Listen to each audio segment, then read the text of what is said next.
มาเด้อมากินข้าวเที่ยงนำกันพ่อแม่พี่น้องอันนี้เป็นป่นปลาเดี๋ยวนี้เด้อ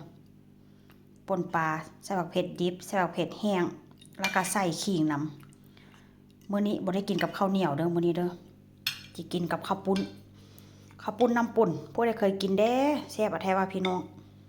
ข้าวปุ้นนี่ก็ลวกแล้วล้างดีๆแล้วค่อยการไปใส่ไมโครเวฟสิกินแบบร้อนๆหั่นน่ะพี่น้องโอ้ยอายแล้วก็มีลวกเห็ดนำต้มเห็ดแล้วก็มีผักสลัดนี่มีแต่แค่นี้แหละ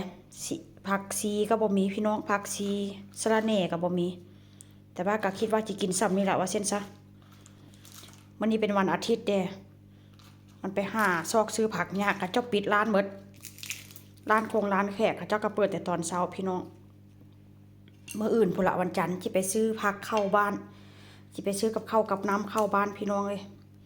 มาเด้อมากินนำกันเด้อน่ากินบ่นี่นะน่ากินพี่น้องโดยเฉพาะแม่นป่นปลาแซ่บขนาดเลยป่นปลานี่นะมาเด้อมากินนำกันเด้อแซ่บๆนำกันพี่น้อง